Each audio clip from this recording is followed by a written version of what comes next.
Good morning, friends. Welcome back to my channel Sunaina Dogra. Today I am going to teach you about Organs of Government, Chapter 10, Class 9, Gujarat Board Social Studies. In the last part, we have learned about the Lok Sabha, how the membership is created and what is the quorum required. Now, in this point, we are going to learn about Rajya Sabha. Lok Sabha, was known as the lower house. So, Rajya Sabha is the upper house of the parliament. It is a representative house of all the states and union territories of India. तो India के सारे states and सारे union territories को represent करने वाले जो लोग हैं वो राज्यसभा में प्रेजेंट रहते हैं. There are in all 250 members in the Rajya Sabha. Lok Sabha में there were 545 members and in Rajya Sabha there are 250 members. The members of the Rajya Sabha are indirectly elected by the members of the legislative assemblies of the state and the union territories through a method of equivalent representation. तो लोकसभा के जो members हैं उनको direct election के द्वारा select किया जाता था, लेकिन राज्यसभा में जो है वो इनडायरेक्टली जो लेजिस्लेटिव असेंबली के मेंबर्स हैं वो इलेक्ट करते हैं. Okay, and through a method of equivalent representation, मतलब हर स्टेट का जो एरिया है या फिर हर स्टेट की पॉपुलेशन के हिसाब से कितने मेंबर्स के स्टेट से राज्यसभा के लिए सिलेक्ट किए जाएंगे वो इलेक्शन उस तरह से होता है. मतलब हर स्टेट की अलग अलग नंबर ऑफ सीट्स होती हैं जो राज्यसभा के मेंबर्स वहाँ पूरी करते हैं. Okay, in all 238 members of the Rajya Sabha are elected. तो राज्यसभा में भी लोकसभा की ही तरह 238 मेंबर्स इलेक्ट किए जाते हैं. लोकसभा में 543 मेंबर्स इलेक्ट किए गए थे और 2 मेंबर्स जो है वो प्रेसिडेंट नॉमिनेट करता है. ऐसे ही राज्यसभा में भी out of 250 members 238 members are elected and 12 members are nominated by the President of India. तो 12 members को President of India जो है वो nominate करते हैं. These nominated members should be having special knowledge of or practical experience with respect to literature, science, arts, culture, sports and social service. तो ये जो 12 members हैं ये कौन सी फील्ड से आते हैं?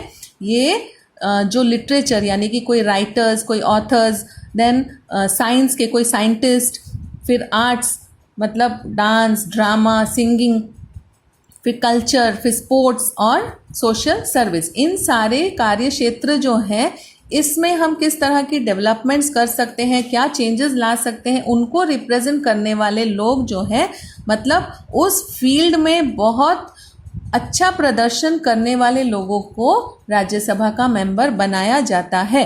जैसे कि for example Hema Malini, then Jaya Bachchan, then Sachin Tendulkar, MS Dhoni, ये सब भी राज्यसभा के मेंबर्स हैं. क्यों? क्योंकि वो अपनी फील्ड में महारथी हैं, वो अपनी फील्ड को बहुत अच्छे से जानते हैं और वो अपनी फील्ड में क्या क्या कमियां हैं, किससे उस फील्ड में हमें स्टेट वाइज क्या अचीवमेंट्स लेनी है, क्या डेवलपमेंट करनी है वो उन्हें पता है और वो उस क्षेत्र में काम कर सकते हैं, इसलिए उनको इलेक्ट किया जाता है. और उनको कौन करता है?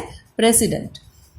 Okay, no person can be a member of both the houses simultaneously, मतलब एक साथ वो दोनों हाउसेस के मेंबर्स नहीं हो सकते.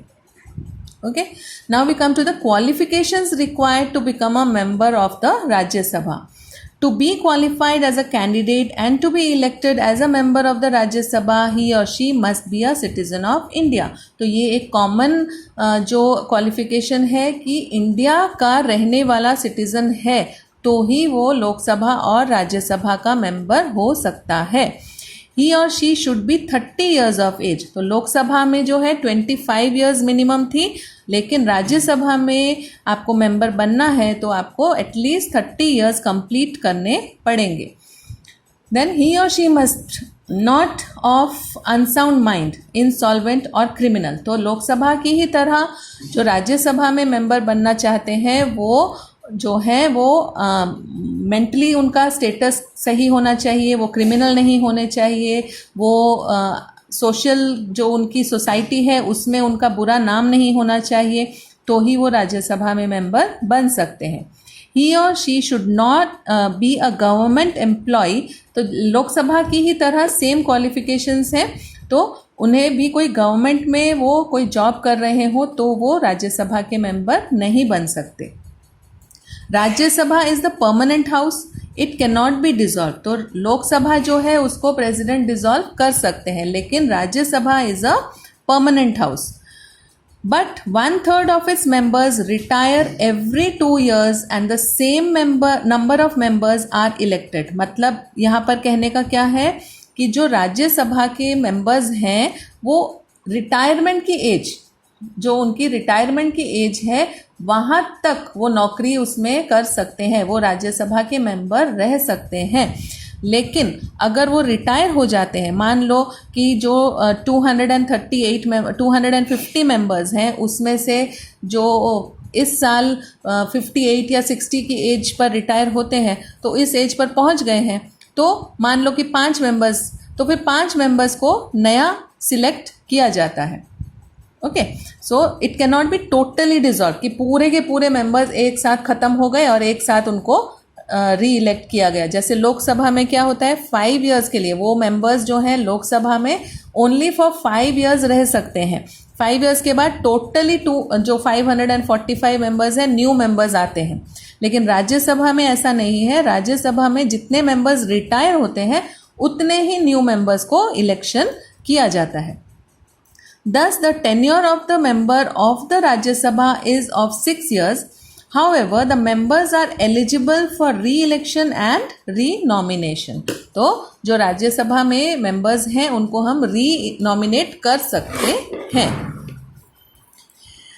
Generally, both the houses of the parliament meet for 3 times a year. तो दोनों हाउसेस के जो मेंबर्स हैं वो साल में 3 बार मीटिंग्स करते हैं। These meetings are called sessions. तो ये सेशंस कहा जाता है। जैसे हम न्यूज़ में भी कई बार सुन चुके हैं कि summer session, then winter session, then monsoon session. तो 3 सेशंस जो होते हैं वो 3 या 4 मंथ्स के होते हैं, उसमें वो लोग मीटिंग्स करने के लिए, बिल पास करने के लिए, एक्ट पास करने के लिए मिलते हैं। That is the budget session, monsoon session and the winter session. तो budget session, monsoon session and winter session. The Vice President of India by virtue of his office holds the office or chairman of Rajya Sabha. तो जो लोकसभा है वहाँ पर president भी थे, लेकिन यहाँ राज्यसभा में तो वाइस प्रेसिडेंट ऑफ इंडिया जो है वो उनका ऑफिस जो है वो राज्यसभा में एज अ चेयरमैन रहता है। Whereas the vice chairman of the Rajya Sabha is elected by the members of the Rajya Sabha from among themselves only. और राज्यसभा में जो वाइस चेयरमैन है वो जो है वो राज्यसभा के मेंबर्स अपने अंदर से ही किसी एक मेंबर को इलेक्ट करके उसको वाइस चेयरमैन बनाते हैं। The first chairman of the Rajya Sabha was doctor Sarvepalli Radhakrishnan. तो जो डॉक्टर सर्वपल्ली राधाकृष्णन जिनका बर्थडे हम एवरी ईयर 5 सितंबर को मनाते हैं एज टीचर्स डे, उनका जो फर्स्ट चेयरमैन के तौर पर इलेक्शन राज्यसभा में हुआ था। So with this we come to the end of the qualification of Rajya Sabha and the members, how many members are and or how the members are elected and selected in Rajya Sabha. Thank you for listening. Please do like and comment. I am going to make the next part and send to you very soon. Thank you.